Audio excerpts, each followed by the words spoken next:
Então, vamos diretamente para esse verso, que um verso oferecido, uma oração oferecido pelo Senhor Brahma. Depois dele, ele, como se diz no Brasil, deu furo. Ele queria investigar a potência de Krishna, porque temos que, para entender a surpresa do Senhor Brahma, e porque ele escondeu os amigos de Krishna e também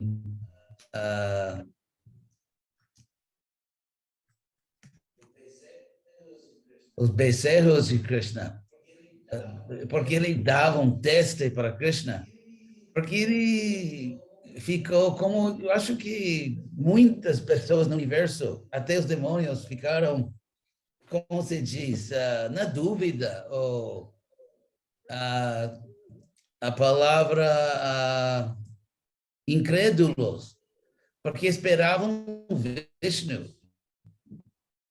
E uma coisa que estou tentando transmitir na minha apresentação da história do Mahabharata é que essas pessoas, tanto os devas, os semideuses, quanto os reis da terra, todo mundo, os demônios também, todo mundo estava, num sentido, vivendo num universo Vishnu-cêntrico.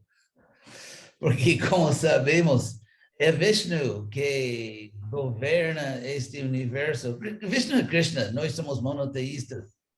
Tem algumas pessoas que imaginam que somos politeístas, que Krishna é Deus, Vishnu é Deus, Narayana é Deus, e todos são Deus, como se fôssemos politeístas. Mas, na realidade, é um Deus.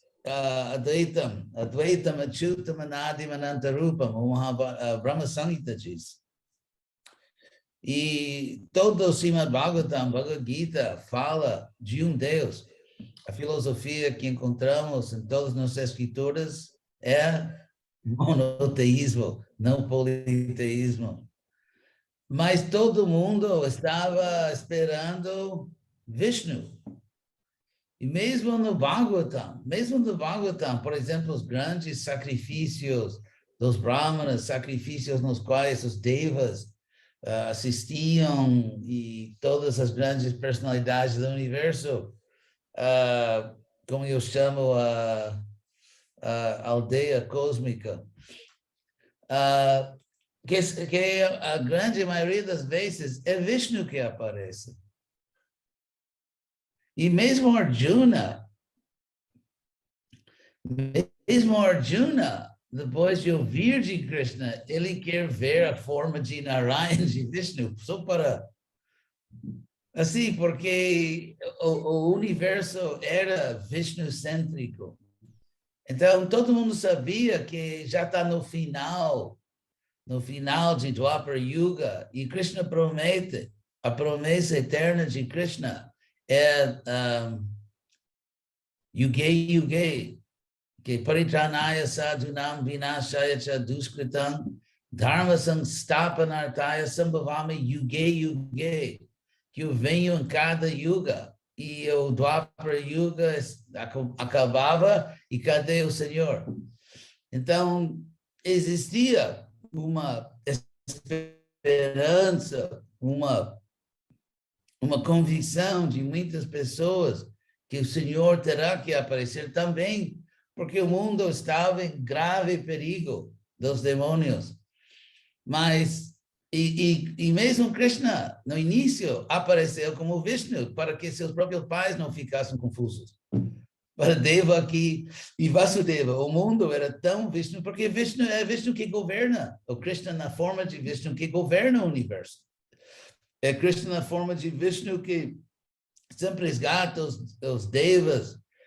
Então, Krishna primeiro apareceu como na forma oficial, só para tirar qualquer dúvida, que falou para seus pais, Devaki, bom dia, tudo bem aí? e depois de aparecer como Vishnu, ele se transformou em Krishna. Então, existia mesmo com o Senhor Brahma um tipo de incredulidade, que isso era realmente Deus, que um pastorzinho de vacas. Então foi por isso que o próprio Brahma, o próprio Senhor Brahma, o ser mais inteligente no universo, estava na dúvida. Ou acreditava, mas só para confirmar. Só para confirmar, só para, como fala no Brasil, Dharma confirmado. Então, assim mesmo o Senhor Brahma. Então, ele decidiu, assim ele não fez mal. Brahma, obviamente, não é um demônio, não é que ele atacou Krishna ou agrediu os devotos de Krishna, mas ele queria testar os poderes de Krishna. Então, ele sequestrou, levou todos os pastorzinhos, amigos de Krishna e os becerros, e os colocaram em um lugar seguro. E todos eles ficaram dormindo, sem dor, sem inconveniência, nada. Aí o próprio Senhor, e para ver o que Krishna vai fazer, como é que Krishna vai reagir. E Krishna reagiu manifestando-se a si mesmo, como todos os becerros, todos os pastorzinhos de vacas, mas eram todos Krishna. E como sabemos que os próprios pais dos meninos ficaram mais atraídos a seus próprios meninos, seus próprios filhos, e as vacas ficavam mais atraídas, mais amorosas com seus próprios becerros. Então, finalmente, o Senhor Brahma teve um momento de whoops. Ele entendeu que, como diz no Brasil, deu maior furo. Então, ele apareceu. Simpático, professor. Ele apareceu assim e agora está oferecendo orações. Então, é interessante, porque podemos nos perguntar o que você diria em tal situação. Se você fosse Brahma e você assim pisou na bola de forma tão assim dramática, o que você diria, Krishna? Então, vamos ver o que o Senhor Brahma disse. Isso começa no capítulo 14. Que a primeira palavra, sim, Brahmavacha, a primeira coisa que ele disse é que nome, que nome em sânscrito significa, como Prabhupada traduz, I offer praise,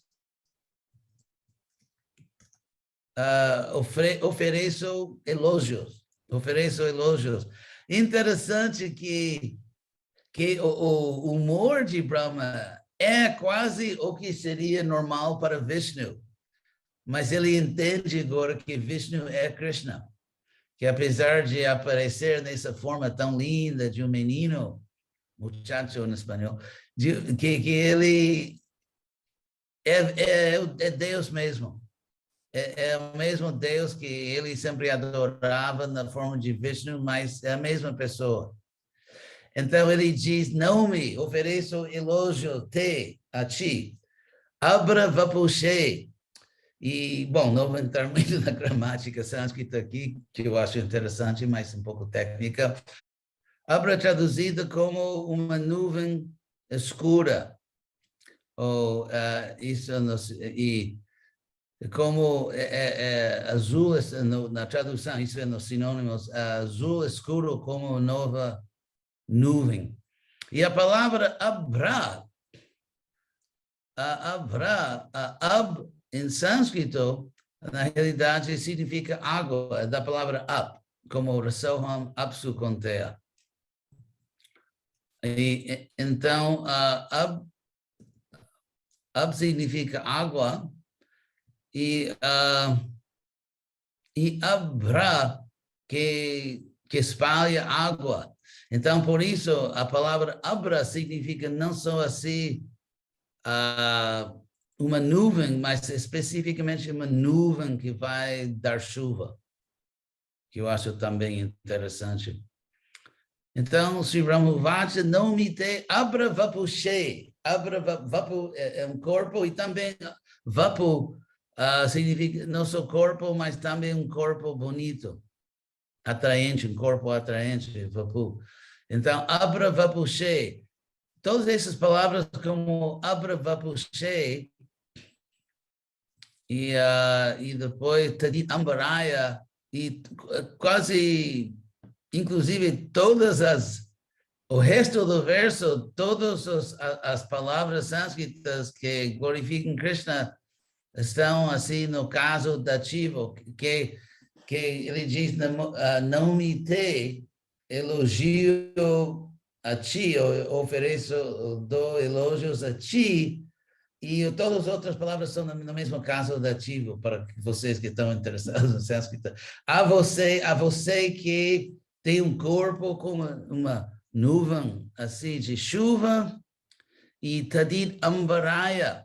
Ambara é roupa, a você que tem um corpo ou tem roupas que são como relâmpagos, que são como relâmpagos. Outra palavra de a cor de um relâmpago, que sabemos que a roupa de Krishna normalmente é descrita como amarela, mas aqui diz amarela como um relâmpago. E depois, Gunjavatangsha, Gunja, em sânscrito significa vagas. Você diz vagas, essa fruta? Entende?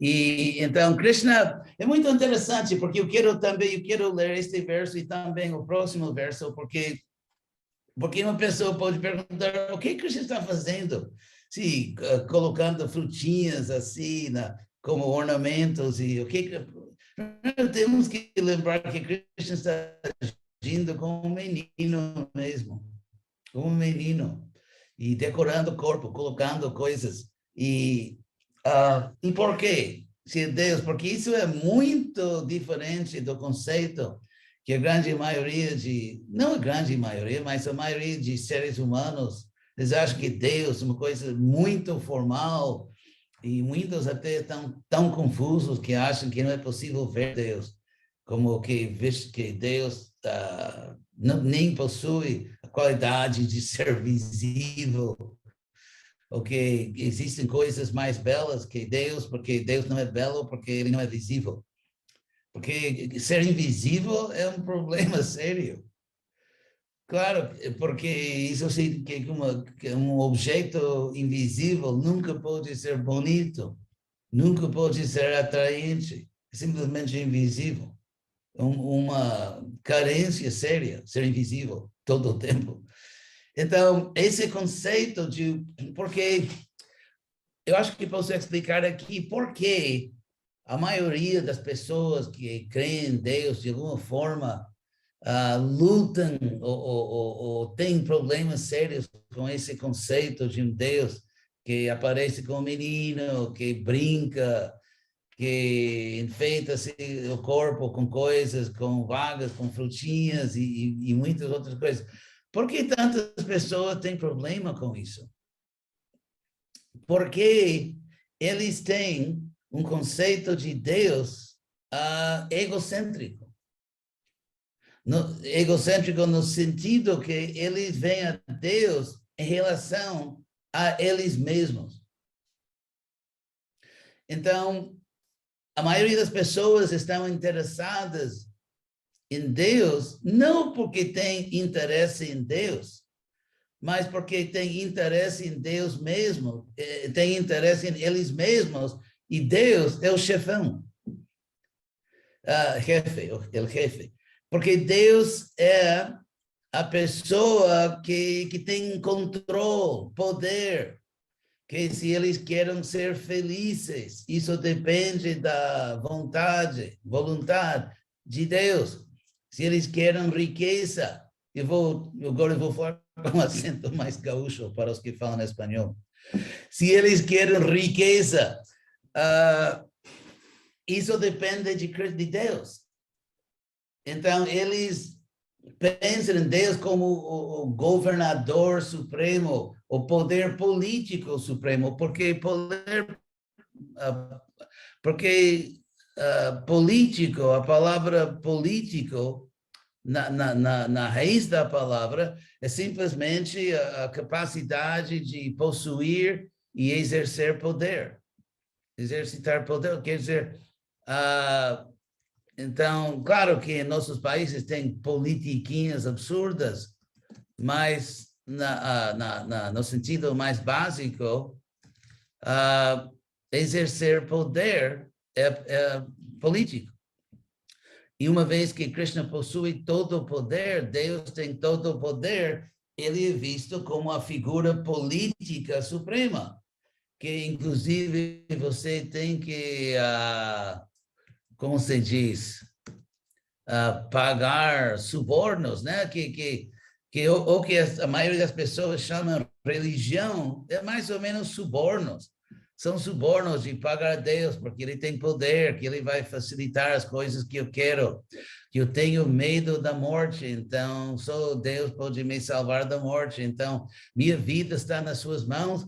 Então, nesse sentido, tem um conceito de Deus muito egocêntrico. O Deus que me protege, o Deus que me enriquece, o Deus que, sim, em relação a mim. Mas em Vrindavan existe um conceito, uma realidade muito diferente.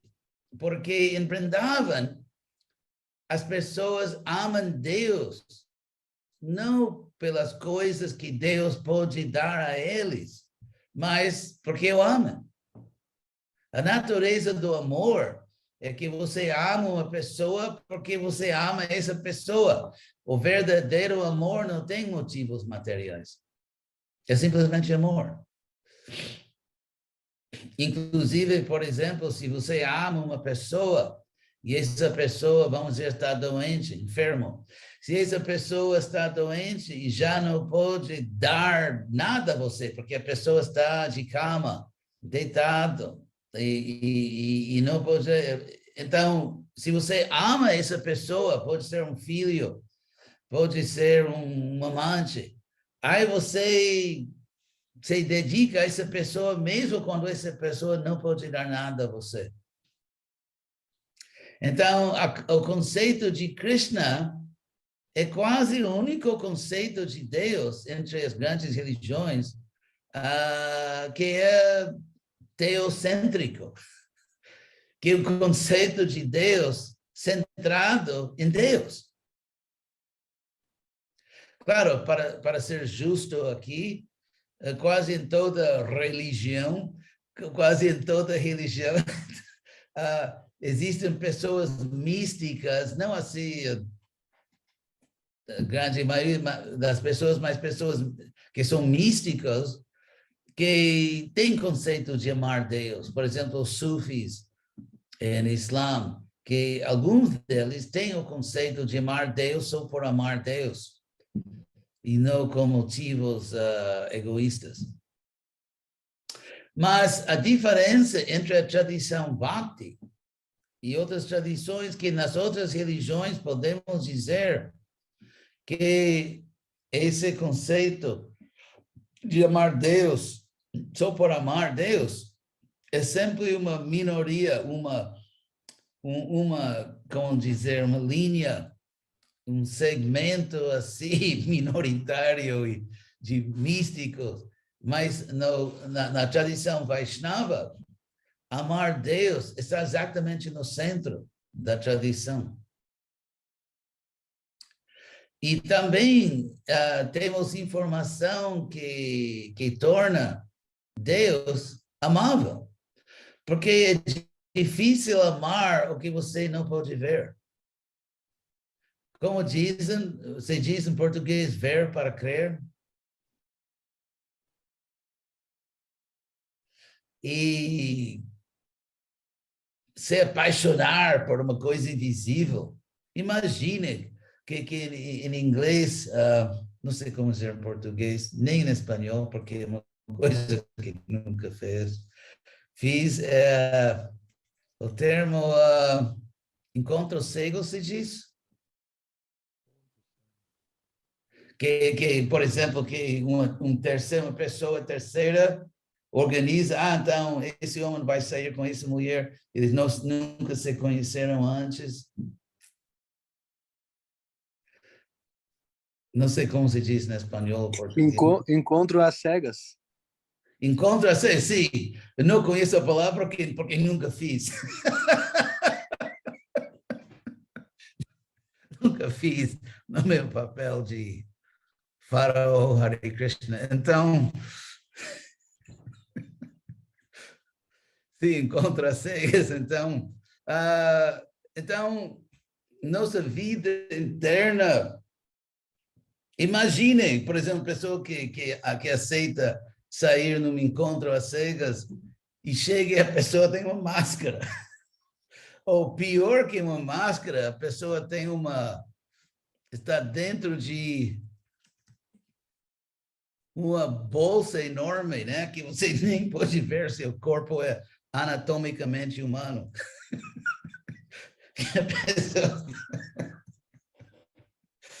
Que encontra cegas, não? Inesquecível. Então, seria absurdo. Ou se a pessoa, por exemplo, imagine que o homem ele vai para a casa da menina e bate na porta e o pai abre a porta, né? Isso já está começando muito mal, né? Que o pai abre a porta e aí eles fazem um arranjo que tudo bem, então você vai ficar nesse quarto e minha filha vai ficar no outro quarto. E o meio e até quando? Não, vai ser sempre assim, até a morte, né? Isso é absurdo. Isso é uma coisa absurda. Então, tem um ditado em inglês que a miséria gosta muito de companhia. No sentido que se você é miserável, você quer que outras pessoas sejam miseráveis para compartilhar a miséria. Então tem pessoas assim tão absurdas que ele, devido a uma falta de qualificação espiritual, devido a devido a uma falta de recursos, digamos, espirituais, eles ou estão numa tradição que não, ninguém viu Deus, ninguém viu a Deus, ninguém sabe o que Deus. Imagina, e que isso vai ser eterno. Ou até quando? Então, a ideia, primeiro, o mandamento de amar a Deus e que Deus é sempre invisível, é meio absurdo. E por isso dá para explicar porque tantas pessoas não ligam muito para a religião. Porque tem, assim, tantos absurdos. E quando aparece Krishna numa forma... Porque tem dois conceitos que são realmente opostos. Um conceito é, em português, livre-arbítrio, livre-albedrío, em espanhol, que livre-arbítrio e o conceito oposto, qual conceito seria exatamente o oposto de livre-arbítrio seria o determinismo. As circunstâncias desse primeiro momento é pré-determinado. Por exemplo, se você tem, para dar um exemplo bem brasileiro, bola rolando, que, por exemplo, você tem uma bola de futebol, né? E você chuta. Então, se nós temos informação suficiente da posição da bola, o nível, quer dizer, a Terra, se a Terra sobe, se desce, e se tem obstáculos, se o campo é completamente liso, completamente plano, ou se tem outras coisas, e a força com a qual você chutou na bola, exatamente quanto força, em que direção. Se temos informação completa sobre os fatores materiais, podemos predizer exatamente onde a bola vai terminar. Exatamente onde a bola vai terminar. Porque como se diz, o caminho da bola é determinada pelos fatores físicos. É por isso, se alguém faz uma pergunta aparentemente natural, mas realmente uma pergunta, em última instância, absurda, que por que Krishna é azul? Ou por que Krishna brinca, juega? Assim, a pergunta, como dizer em português, linguagem filosófica, a pergunta implica, ou dá por sentado que existem uma série de fatores que determinaram que Deus seria azul. Então, quando perguntam por que Krishna é azul, eu acho que é uma boa cor. Isso, azul um pouco mais escura, mas azul. Então, imitando Krishna. Então, a pergunta por que Krishna é azul, quais são os fatores que determinaram essa cor? Mas tudo que Krishna faz, Krishna é o único ser, num sentido, que faz tudo livremente, porque Krishna é onisciente, ele sabe tudo. Às vezes fazemos algo por falta de informação. Se eu tivesse sabido, né? Se eu tivesse sabido, não teria feito isso. Quantas vezes falamos assim? Mas no caso de Krishna, ele já sabe tudo.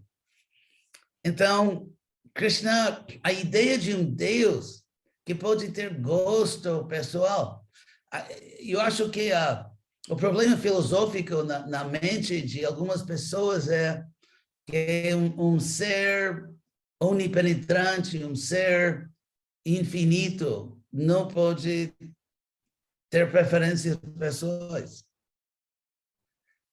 É interessante, é um ponto filosófico, por que Krishna aparece como pastorzinho, por que não engenheiro elétrico, ou por que não como... Bom, Krishna poderia, porque uma cabeça e 4 braços, por que não 4 cabeças e um braço? Bom, Brahma que tem 4 cabeças, né? Então, quando ele fica no mental, é sério.